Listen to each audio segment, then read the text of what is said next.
Hey everybody, welcome back to another week, another episode of GoSimcha, the podcast. This week I'm sitting down with a really cool dude. Some of you may have heard his music. He's sat and worked with a number of different artists, done a bunch of collaborations in the past. Now he's on the rise, he released his album and he's got a few singles out there. So I'm sitting down with a really cool dude. As I mentioned, we're sitting down with Hebro. So what's going on, Hebro, my bro? What's going on? Yeah. Not much, Baruch Hashem. Thank you for having me. It's an honor to be on your show. Thanks. No, for sure, man. For sure. You know, last week I had Ari Kunstler on the show, and we're talking about his song Gam that he did, and he did a collaboration with you. And I was like, who's this dude Hebrew? I've heard of him. I've heard of him. I've seen pictures of him. I've listened to maybe one or two of his songs, but I would love to meet this guy. And now we're sitting here, episode 46 with Hebro, and we're kicking it off right. So awesome. Yeah, man, for sure. So you got a very interesting story. Like I was looking more into you. You have a very interesting story.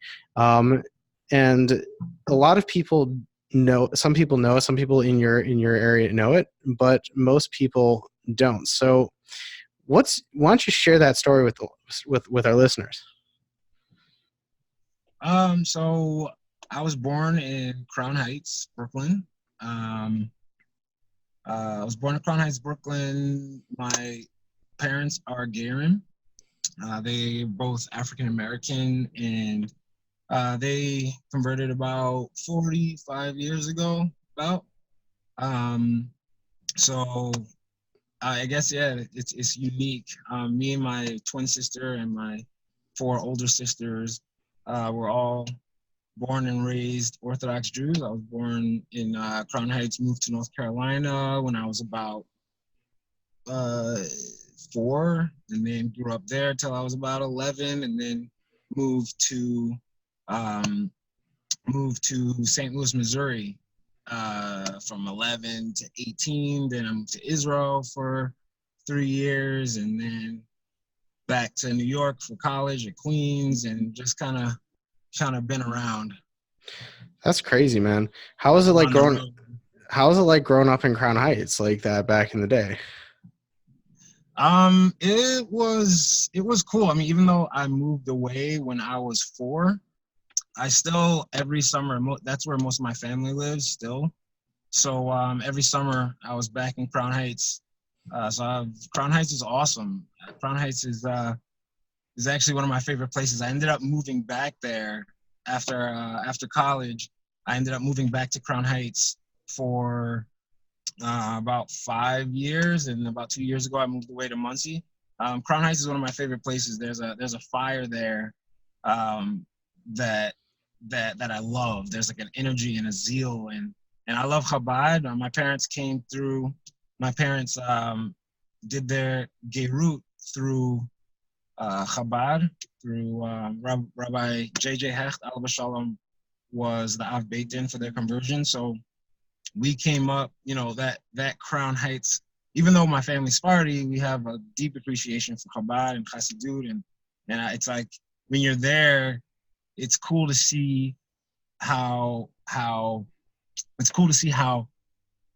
real and practical the work of bringing Mashiach is for the community there. Like, you know, there's people constantly, it's like almost like elves, like every day doing some kind of or like building some edifice to show the world that, you know, we can make this place light. Let's do it. It's like a go-getter attitude that I love, and it's contagious. And yeah, I love Crown Heights. Crown Heights is awesome. That's what's up. Now you've gotten into the music scene. What age did you start getting into music? I've been into music my whole life. I come from a family of singers. My family loves to sing. We all love to get together every Shabbat. We get together around the table and sing. And my sister's voices and my mom and their voices put mine to shame. Actually, like they're very gifted.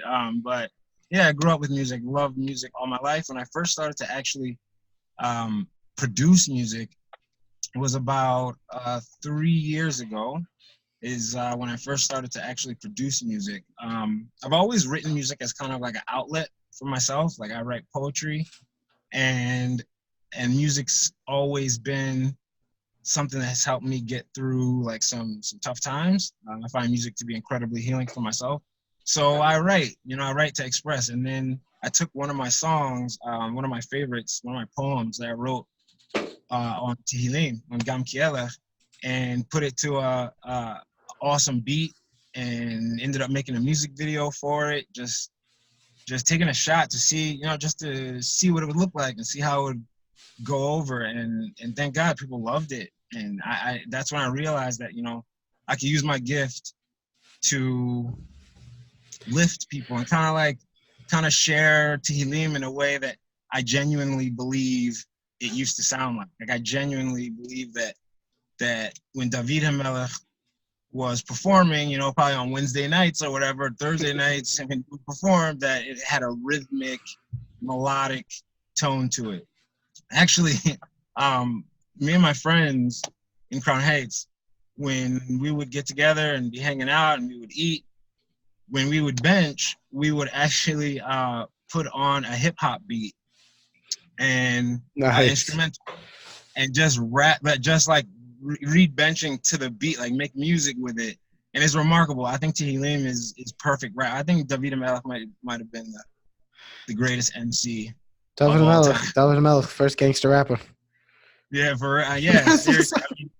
I mean, we talk about, it's so funny, gangster rap. Like, as David Lahavdil was probably the most gangster rapper out there. Like, he was the way he dealt with Goliath, being on death row, like sitting up in a tree, running from Shaul, surrounded on all sides with no hope and nowhere to go, totally trapped. Actually, take that back. Not no hope, full hope, total faith, total emunah in Hashem, that it would work out. And that's where he's in those spaces. He's writing this music, and we listen today to rappers rap about being gangster, but they don't know anything about that. They don't know anything about like actually having a fight or put your life on the line for something that you truly believe in, or being on death row when you're, for no reason, like being given a death sentence and being chased down and being a fugitive, and through all that having total emunah in Hashem. Like that's I think that's real gangster, as they say, quote unquote. Wow, I never thought of it from that perspective, but that's truly fascinating, and you're right. All throughout his life, David HaMelech was always running. David was always persecuted, but meanwhile, in time, he was sitting writing Tehillim and all the other things we have from David HaMelech, and it's true. It's really cool. Never thought about it from that perspective, but yeah, he's actually my favorite character in history. He's my favorite character of all time. Like I just feel like I relate to him so much. I relate to his experience, to his life experience. Like for instance, a lot of people don't know that for most of David's life, his early years, everybody thought he was a mamzer. Like if you read the Midrashim, no one really, Yisha, his father and his wife were separated at the time, David's mother. They were separated, and Yisha actually wanted to be with someone else, but long story short, she ended up switching places with David's mother. So now David's mother, kind of like Rachel and Leah, David's mother ends up impregnated, but she can't tell anyone why. So she's pregnant with David. She can't tell anyone why. And so David's born, and everyone's like kind of giving him the side eye, like, he's kind of the embarrassment or the shame of his family, because no one really knows what happened there. People are assuming that Yishai's wife was unfaithful. So David grows up, and he's shunned in his family. People are questioning whether he's even Jewish at all. People are questioning whether he's Jewish at all because he's a descendant of Moab. People, even the most even the most learned of Jews at the time, were certain, he can't be Jewish. He's a descendant of Moab, not realizing that it's only the Moavi men who can't go through Gerut, not the women. what I love most about his story is and what I find most so interesting and inspiring is that guy who everyone calls who everyone called a mamzer, who everyone said, oh, he's not Jewish, and they don't see who he is on the inside. This guy is the one who Hashem chooses to be Mashiach. Like the last guy in that moment, the last one that anyone ever thought would be Mashiach, that ends up being him. So like he's sitting and every day he's writing by himself, with his slingshot out in the back, practicing his shot, playing his guitar, making his music, that's his therapy, and that's his way. That's the way he expresses. That's the way he speaks with his soul. And then he knows his day is coming. One day it's coming, and he has total emunah. And to watch that come to fruition and to read that story is so inspiring, and I relate so much to it. And him being a soldier and having no fear whatsoever of anything in Od Milvado, like no fear whatsoever, right? Is he's one of the most inspiring people in history for me. Like I love his story, and I feel like I connect with him. As a musician that was like killer musician. People probably came from miles and miles before him, like to hear him speak his truth and his pain and his love and his sorrow and all, like his genuine expression through music. So it's interesting how you make the hackish between like your experiences in David and David Melech, and I'm noticing that like with your album, the Genesis EP, I'm noticing like all the songs that are on that track, like it's pretty much relating to everything you just said, meaning you tie in a lot of that what you just said to all your songs, like like. Especially, I like that song you have on that album. I mean, we'll talk about your album, but I like the song, the "Far From Perfect" song, that duet you did, and like, it really seems to summarize like every single person's life, like because and we are not perfect, and we're striving to work on ourselves. We're trying to grow. We're trying to do our avoda and trying to work on ourselves, and I think that's really I found that song to be very inspiring. Now, thanks. Now, what's with that one? I wrote that one during Aseret Yemei Tshuva it was last year. And during Aseret Yemei Tshuva, I wrote that, and that's one of my more meaningful songs. I think a lot of people focus so much on being perfect and walking a perfect road that they miss the journey entirely. We're not here to be perfect. We're here to walk towards that goal. And as long as you're moving in that direction, regardless of what level you might be on, everybody's on their own level. But yeah, being far from perfect shouldn't be a reason to be down on ourselves. And I really wanted to express that in music, for myself and for anyone who's listening. But I'm glad you liked it. Thanks. That's what's up. Now your album, like, let's talk about your music. You have a very unique style to you, which the way you write, the way you compose, the way your music is given over, each track I noticed is different. Each track has a different sound. Some of it's more upbeat, some of it's more hip hop, some of it's a little bit more obviously, like the Far From Perfect song, it's a bit more of an acoustic meets hip hop kind of thing. So what is your exact style? Because I love it. I love everything that I listen to on that album and more. It's because you just feel it. You just feel you just feel the soul. You just feel it. It touches you, man. So talk to us. Talk to me about your album. What's the deal? What's the style? So, for my style, I would say my style is reggae, hip hop with melodic soul and R&B. I rap. I like to rap, but hard rap, like just straight rap with a hard beat, is not really my thing. I like that musical element to it. I like to add different notes and melodies and like harmonies. Like that's really my style. Music combined with lyrical content that I guess we call rap. I want to say something, so we say it through rap, but I'd probably call it reggae hip hop with R&B with an R&B twist.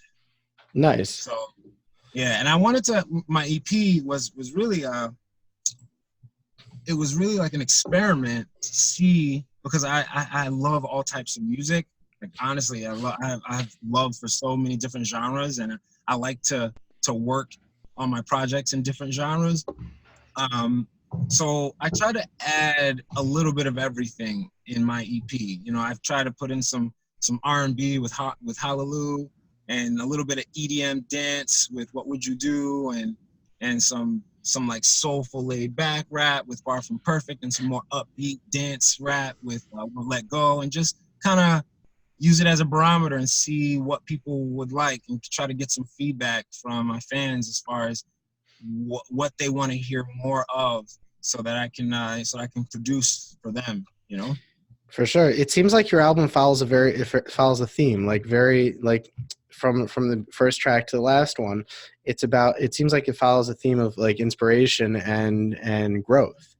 You know, like from the different tracks, like from Won't Let Go all the way down to Far From Perfect. It seems like you're really trying to inspire and give over that message of growth, and that, you know, we're never done working. We're still working on ourselves. We're constantly working. Hashem is with us. And, you know, even though we got service, even though everyone's got service, you know, you just got to keep going with it. And I noticed that just by listening to each one of the tracks. And I'll be honest with you, I listened to your album a bunch of times because I liked it a lot. And I just love finding these new sounds. Honestly, I like discovering like new artists and new sounds. And like, I know I mentioned this to you when we spoke before, but like I had Alvin Fried on the show, and he made a point to me when we were talking about how there's really no need to go and listen to secular music, because anything you want could be found within the Jewish space. And ever since he said that to me, I've been noticing this so much more. It's become more aware to me. And then when I started listening to your music, I was just like, yeah, you know, it's really true. You can get nice soulful R&B and nice hip hop and good with that Yiddish atam, with those sparks of kedusha implanted in the music. And that's what I find with your music, and that's what I find with all this other, like these other non-conventional like Jewish artists. And like you can really find everything you want. Like I think I mentioned this to you the other day. I discovered the Groggers, Jewish punk rock, and I was just like, no way, you know. It's like everything is within the Jewish space, and you're doing a great job of bringing that out and personifying that, and really making it, really just planting those sparks and giving people that inspiration. Thank you. I'm glad to hear it. I'm really glad to hear it, because that's honestly all I want to do. All I want to do with my music is inspire and lift and bring about change. Like, I mean, what I like to say is I like to reclaim hip hop, because I think it's unfortunate and sad where hip hop has gone. I mean, there's a story there. When hip hop first started, hip hop was not about not about the garbage that we hear now on the radio. Like, it wasn't about that. These were conscious people coming out of the civil rights movement that were talking about, you know, problems in their communities and how to change it, you know, like old school rap, like back in the 80s. So you can see this devolution of the music, where it's come down to a point where it's almost it's a joke. Expected. Yeah, it's expected that when you hear a hip hop song, you're gonna hear violence, you're gonna hear misogyny, just horrible content. That is kind of what's expected from hip hop, and I think it's sad, because hip hop, the music itself, you know, I'll find myself guilty. Some songs that have horrible lyrical content, the beat is just so good. Yeah, of course. You can't almost try to, you know. Of course. You almost try to ignore what you're listening to, and then afterwards you're like, what did I just listen to? Like, but the why? beat is amazing. Why? Exactly. So like why music did they make this? Yeah, how did this become famous? Like, how do people sit and listen to it? I wonder often, but it's because it's become like a cultural thing. It's like, almost, if you want to be a rapper, that's what you have to rap about. You just gotta be really bad at it, and what we call them mumble rappers. Yeah, mumble rappers, exactly. I have to. I feel like I don't have a choice. I have to put out. I gotta let the world know that hip hop gets better than that. You know, even though there's a movement happening right now of conscious rappers and artists that is really really amazing. Like Lecrae and Molly Music and Andy Mineo. These guys are religious rappers that are incredibly talented, and they only rap about positive, uplifting content. And you can see that their following is blowing up. It's Well, yeah, becoming a thing. because that's going back to the original roots of hip hop. That's going back to the original roots of rap. Is that people were taking these original rap groups were taking these concepts, like you said, they were taking these issues and they were adding music to them and fighting the fighting the power. Right. You know what I'm talking about. They're fighting it, but they're doing it peacefully, and they're doing it through music and expressing themselves through music. And that's why you had like later rap groups and later music groups like the Roots and these other guys come out there who are doing that same thing in that similar style. And you know, when you do something, and we know this from Judaism, when you do something through positive, when you do it with the positivity in mind, you're only going to have tremendous hashpah on people. If you're doing it things bamis, you're going to have tremendous hashpah on people. And I think it's smart and it's really cool. Not only what you're doing, what you said, these other guys are doing out there as well. And you're changing the way things are. Like, I mean, like I know Neeson, that's what he does. That's his whole thing. Like, Oh yeah, he's great. He's great. That's his He's whole awesome. thing. Yeah, he's been and he's an incredible inspiration to me because he's actually seen the other side. Yeah. Like he's actually seen it and lived it, and to overcome that and to be an example coming from that space is tremendous. I actually had the privilege of spending a Shabbat with him. We did a show for the Lighthouse Project in Florida, and they flew me out to Miami to perform with him, and I got to spend Shabbat with him. He is such a tremendous tzaddik. Yeah. He's a neighbor of mine over here. He lives here. I ran into him the other day. I was walking home. I ran into him, and just like walking up to him, like the guy like is a walking glow. He's like spilling out kedusha, and like it's honest. It's emes. It's real. Like I had him on my show one time, and he was telling me like if he's not making music, he's learning, and his kids don't even know what he does. Like he like his kids don't even know what he does. Like, and that's how he wants to keep it. And it's but his story, like he was on the other side. He came from that side of the rap world, of the hip hop world, and he was pretty big in Seattle. He was pretty big in the Seattle rap scene. Like, sure. Yeah, big. And he was on his way. Yeah, he was definitely on his way, and then bam, you know.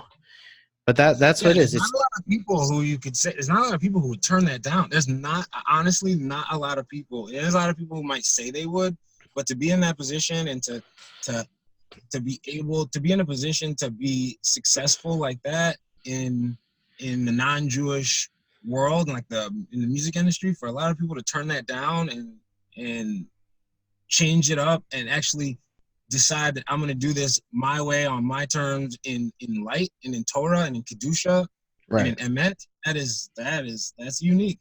100%. Now what in your line of work, since you're not like your conventional like wedding singer, you're not like a band, what kind of gigs do you generally get? I actually do sing at weddings. Really? I sing under the yes, I've sung at many weddings. All of my friends and others. I sing under the chuppah. I do wedding gigs, absolutely. Cool. Actually, singing is what I do best. Just happened to be my EP was a little rap heavy, and my next few singles are gonna showcase my voice a lot more. But yeah, my gigs are usually either I play at festivals, I play at concerts, I play at different events. Usually a concert setting or an event. I play a lot on college campuses. I've played a lot for Chabad on campus and Hillel on campus. My music is tied in with a mission that I have of bringing Mashiach literally. Something that I was raised to believe is not something that, like, you know, a dream that may happen one day far off in the future. It's that, you know, I was raised to believe it's something that's practical and could happen today, like, can happen right now. And a big component of Mashiach is this idea of unity and brotherhood globally. So some people could believe that, you know, that happens overnight, that's going to happen, some miracle is going to happen, Mashiach's going to come, and all of a sudden everybody's going to be homies. But you know, that's one way that is possible. But me personally, I think it's a personal struggle for each of us, and then once we overcome our own personal struggles, then we have the struggle of connecting with the other, connecting with our brother. And one of my missions with music is, in order to bring Mashiach, I think we have to learn to love each other first and foremost. You know, Derech Eretz Kadma Torah to me is a very, very, very powerful statement. Right. And the way we do it, like, for instance, you said my album was kind of like you know, my album kind of tells a story, and I'm glad you saw that. That's what I was going for with it, that the album, the EP starts with our own personal, it starts with songs about my personal, and this is also how I do my live shows. It starts with a personal overcoming personal challenges, but ends on the note of what would you do? What would you do is a track that I wrote about Mashiach. What would you do if it was up to you to change the world? If it was all in your hands, what would you do to make it happen? And that's the type of things that I like to talk about. So events and organizations that are tied around, you know, unity, consciousness, awareness, brotherhood, things like that. I end up performing there a lot because my mission ties in with theirs. Soldiers, which is I believe the last track on my EP. That's going to be my next music video. I'm very, very excited about it. It should be out soon. Nice. Yeah, it's about this idea of Kain and Hevel, and about how, you know, I'm a history major, and I always had a curiosity about what is the root of disunity. What's the root of hatred and anti-Semitism and oppression? And being a Jew and studying my history as a Jew, it's both as a Jew, both the Jewish line of oppression and being African-American or being Black in any place in the world. Like, the oppression that has, the unfortunate and tragic oppression that has almost been nonstop. Right. I always wondered, where does that come from? And I found it fascinating that I found the root in the story of Kain and Hevel. Wow. And it's a whole story in itself, but the story of Kain and Hevel, when read in Hebrew and, like, actually looking at the word, like the exact words that Hashem gave us there, the formula to bring Mashiach is there. The formula is right there. You know, when Hashem asks, you know, I think the third question Hashem ever asked a human being is, where is your brother? Ayecha, where are you? Second question, why are you angry? When he was speaking to Cain, because he was, Hashem, before Cain even hurt his brother, Hashem warned him. Hashem saw that he was upset. You know, his anger came from his parents, who ate of the Eitz Hadat. So now he has a little bit of that in him. And that story elaborates there beautifully also. But that's the third thing Hashem ever asked anybody. Why, you know, where are you, first of all? Why are you upset at your brother? And then third, where is your brother? Hevel. That's the third. Hashem didn't ask us, like, what's a word we use for keeping Torah and mitzvot that you're from? I think conventionally today, from is like Shabbat, Kashrut, maybe Taharat HaMishpacha. If you keep those things, or, you know, if you have if you're a man, you wear, you know, have a beard and a black suit and a white shirt, or if you're a woman, you wear a skirt. But, like, none of those things, to me, I've always found it interesting that none of those things are focused on interpersonal relationships, like the Ben Adam La Adam aspect of Torah. Like, if you speak Lashon Hara, do you get looked down upon the same way as if you speak, you know, as if you eat a cheeseburger? If someone eats a cheeseburger and somebody else is standing next to him speaking Lashon Hara, I think conventionally we would say that the guy eating a cheeseburger is not quote unquote frum, and the guy who's speaking Lashon Hara, he's just, you know, he's messing up a little bit. You know, he's having it's not given the weight. Like, imagine if we made it that, you know, what it means to be from is that you treat people the way you'd like to be treated, and if you don't, then you're quote unquote not from.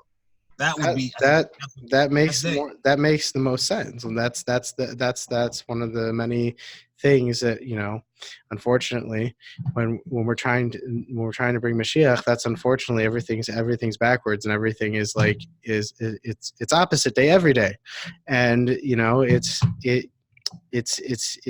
interesting, but you know we can only do so much to keep working at it. That like for you growing up as a frum Jew, and also being African American? Because I mean, especially in like New York and other places, like how was that for you? What was that experience like?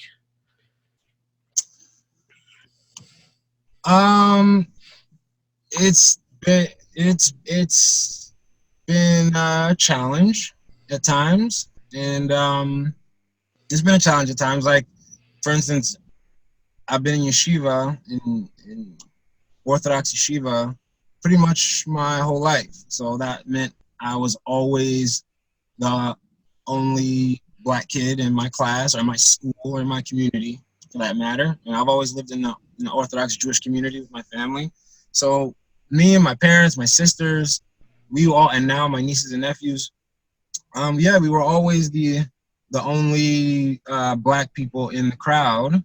And to me, while it's been challenging, and you know, at first when I was younger, yes, I did experience I don't want to call it racism. I don't know what a better word is for it, but I did experience ignorance. Ignorance, negative experiences. And when I learned, you know, thankfully my parents raised all of us to attribute the things that we went through to ignorance, not to hatred. Like, they don't, you know, people who would treat me differently because I'm black, it's not, I'd say 90% of the time, it's not because they hate me or because they hate black people. It's because they don't know. They've never met. For many of the people in my life, especially in school, in my schooling and in my communities, they never really had an experience of our relationship with a black person before. Like, I've actually seen it and been told, you know, when I came back from Israel and when I was going to Queens College, I had a roommate who, when we moved into the house, I didn't know why, but he had this weird attitude. I could feel like some tension there. I didn't get it at first, but I just, you know, kind of put it aside and, you know, went along, lived my life. He lived his. Everything was cool, but we ended up becoming really, really close. We were roommates for 2 years. So we ended up becoming really, really close. He became one of my boys. And when I was moving out of the house, he stopped me and he was just like, "Hey, man, I just wanted to tell you something. Like, when you first moved in, I told the guy who organized the house, like the guy who set us all up for the house, like, I told him I was moving out. Like, there was no way I was living with a black person. And Wow. I just wanted to apologize. You know, I never met a black person. I never really had a relationship with a black person before. And after getting to know you and becoming friends with you, like, I just really wanted to apologize. And that was really amazing for me to hear. And it was an enlightening moment, because I realized that most of the time, racism comes from a place of ignorance, just not knowing and being exposed and learning. So I guess Hashem put me and my family into the world, into an Orthodox space where we are the quote unquote other, to present the chance for people to learn, for my people to learn, for Jewish people to learn, whether you're white, black, or purple, to experience the other, someone that's different, is a growth. It's growth that can't happen unless I was there in that classroom, unless I'm sitting there unless I'm sitting there learning Gemara right next to you, with you, I'm your chavruta, and you learn that, like, you see, I'm just Right. like you. Well, we're all the same. So I guess that was a part of Hashem's plans, put us here in this particular circumstance so that we can lift what we're doing here, so that so we can get over our fears of the other, which again ties back to Cain and Hevel. That lesson is so key to me and so powerful. One of the greatest lessons I've ever learned. Like, you think when Hashem asked Cain, where his brother is, what the conventional answer is, right? Like, Hashomer Achi Anochi, am I my brother's keeper? Right. But if you look at the psukim, the first words that he responds is, Lo Yadati. I don't know. Now the question becomes, like, do you think he was lying? You think he was, is someone who's having nevuah, someone who's speaking panim al panim with Hashem, gonna lie? Mm-hmm. I don't think so. Like, I don't think you think you're gonna gain much by lying to Hashem. I don't even think Hashem asked the question because he didn't know. Hashem knows, obviously. The question is for us to think about and for us to meditate on. Where's your brother is something that we should be thinking about, or something that we should be really conscious of. So when he says Lo Yadati, what if he was telling the truth? What if when he said Lo Yadati, he's saying, Hashem, I'm ignorant of him. I don't know who he is. He lives on the other side of the railroad tracks.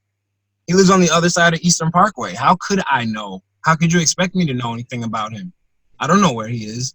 And then when Hashem tells him,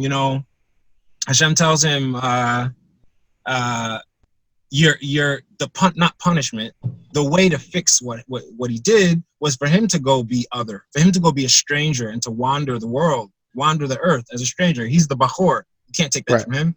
The first, you can. There's nothing. No one can take that from you. But you're still, if you experience what it is to be different from everyone else, then you'll learn, and there'll be a tikkun, not a punishment, a tikkun. So his answer is very, very revealing, because he says, Hashem, I can't be. How could you ask me to be a stranger and go wander the earth? If you ask me to do that, people will kill me. And ever since I was little, I wondered, why is he worried? Why is he concerned that someone's going to kill him? Is that Hevel's family, or is that like his friends? Like, who is he worried about killing him? But then as I got older, I started to realize that maybe what he's saying is that, like, Hashem, it is in our nature to be afraid of what's different. It's in our nature. That's how you made us, especially after my parents ate from the Eitz Hadat. Now that we've got all this, like, now that we've got this knowledge of how much we don't control, it could be fearful. And he's actually telling Hashem maybe the same answer that we would tell Hashem today if he asked us, why is Mashiach not here? It's because I don't know that guy. I don't know anything about those others. Like, what could I do? Almost like a plea. Right. And from that lesson, yeah, we can learn so much from that. So much can be learned from that, like about loving the other. And it says I believe it says to love your brother once in the Torah. It says to love the stranger, to love the ger. We have to have that ger, I think, like 32 times, 36 times. More, the most mitzvah in all the Torah. So yeah, it's expressed on my music, and that's what Soul Jazz is about. Right. That's what I noticed about your music is that it's like your whole goal is to connect people, but that's also part of what music is. The whole thing about music is connecting people and how you do it, and that's why, like, if you have good music, like, that's what I'm saying. Like, I'm noticing, like, I like this new style of Jewish music. Don't get me wrong, the old style of Jewish music is great also, but, like, I'm noticing this new style of Jewish music is really getting down to the roots of it, getting down to the soul, and, like, really attaching to people's souls and burying it in there, and really waking up that inspiration and making you not only feel but experience, like, it's like a living Torah. It is living. It's bringing the Torah even more to life through music, expressing it through shira, expressing it through song and music and everything. And it's cool. And I think it's really cool that you're part of this scene. You're part of this chevra, and it's definitely, I mean, like, I noticed you collaborate with a bunch of people. You've done a bunch of festivals and a lot of these concerts with a bunch of people who are in that same space. And it just, my vision of that is, like, you just see, like, all this like sparks, all this, like, going up to Shemayim, just like everything, just like literally blowing the roof off, Yeah. Sometimes I'll tell you, like, sometimes on Friday, on Shabbos, like, when I daven in my shul, like, people, like, are so, like, in like it's a shul, and people are so into the Kabbalah Shabbat. They're so like they're singing, they're dancing. It's like a tiny little shtibel. And like I literally saw, I turned to my friend next to me, I tell him like, I'm telling you, man, the roof's gonna blow off, and the whole place is gonna go up to Shemayim, bro. But it's like that's when you really connect with the music, when you really connect with that stuff, like it could do so much good for you. And that's what I'm saying. I think like what you're doing, how you're tapping into people's souls and people's roots and awakening that and doing it in such a kosher way. Like there's real, and it's real. Like you can tell with your music, like it's real, and that's the beauty of it.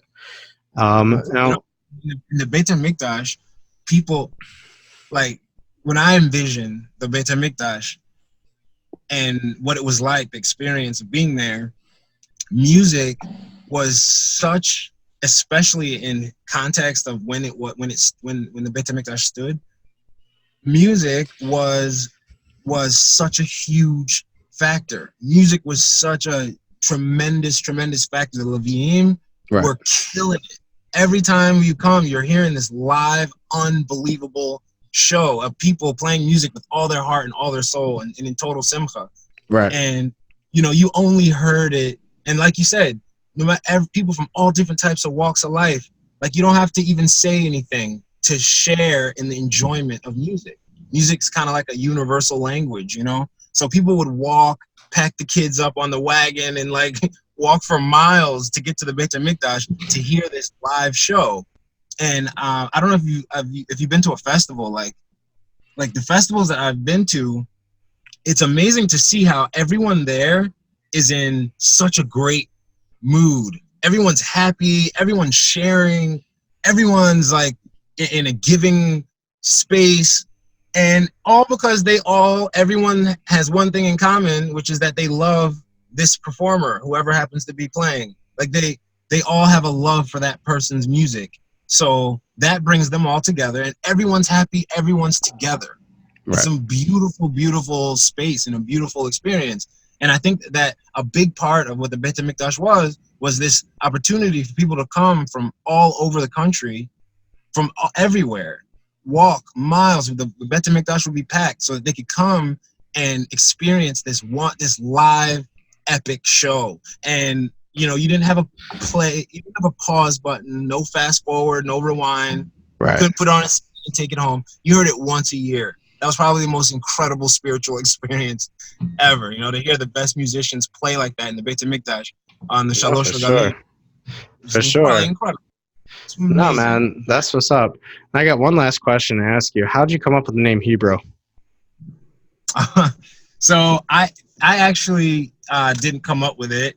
I'm a basketball player. I love basketball, like very passionate about basketball. Nice. And I used to play, like I always, especially, in Crown Heights, I used to go across Eastern Parkway to play ball. That's like where the best basketball is happening, in Bed-Stuy and over in the hood, as they say. So when I would be playing ball over there, at first I would go I'd play without my kippah and like tuck in my tzitzit. So, because it's better. It's just best if we start from a neutral spot, point. If I'm coming to a new playground, right. So then at the end of the game, after playing ball, I would put my kippah on. My tzitzit are probably hanging out by that point, and the guys at the court are just like, wait a minute, like wait. We've already established the respect from playing ball, but then they're like, wait, you Jewish? It's like, yeah, I'm Jewish. I used to have the same thing. Like so like Hebrew and me. Okay, so they just started to call me Hebro, and it's funny. My friends that would come with me, they started, they brought it back, home, and now everyone started calling me Hebro, and it's just kind of been a nickname I've had. And that's funny. I had a friend. I had a similar story. Like back in the day, my friends and I used to play basketball. Back in the day, my friends and I used to go up to the basketball court, and they'd call my one friend. They call him Synagogue. And they just kept calling him synagogue. I'm just like, how do y'all know that word? Like, right. I thought it was funny. Like, we ran it back. We kept playing. We kept balling. We kept running it back. And then afterwards, it's like, oh, you're Jewish? Like, yeah. Yeah, I have a friend, my friend Benji. he's a pretty good baller. I bring him over to the court, bring him out over to the playground, and like he would, if he shake somebody or pull off a crazy move, everyone there, like everyone would be cheering. Everyone's like, they called him Jewland. They're like, Jewland! Like every time he hit a 3-pointer, Jewland, everybody erupt and cheer. Like they loved. It's so funny. That's funny. It's so funny. Wow. Well, but yeah, we get these nicknames on the basketball court, and it's something that kind of like stuck with me. So, there you go. And it's your stage name too. Well, yeah. regardless, Rafi, it was a pleasure having you on my show. I really learned a lot from you, and you're doing wonderful things in the Jewish music space. You're really inspiring people, and I wish you tremendous hatzlach with your album and your upcoming music videos and everything you're doing. You should continue to inspire people, man. Just keep doing what you're doing, because you're on a mission. You're doing your shlichus here, and you're doing a great job. Thank you so much. And yeah, if you can stay updated with my new releases and my shows and my tour schedule when we release it at hebromusic.com. I'll be releasing a music video and one of my favorite songs, another one on Tehillim with Gad Elbaz. Oh, that's really what's soon. Up. Yeah, the awesome collaboration with Gad Elbaz coming up. So there's a lot to look forward to, a lot that's coming out, and I'm excited to keep it up. And thank you so much for having me on the show.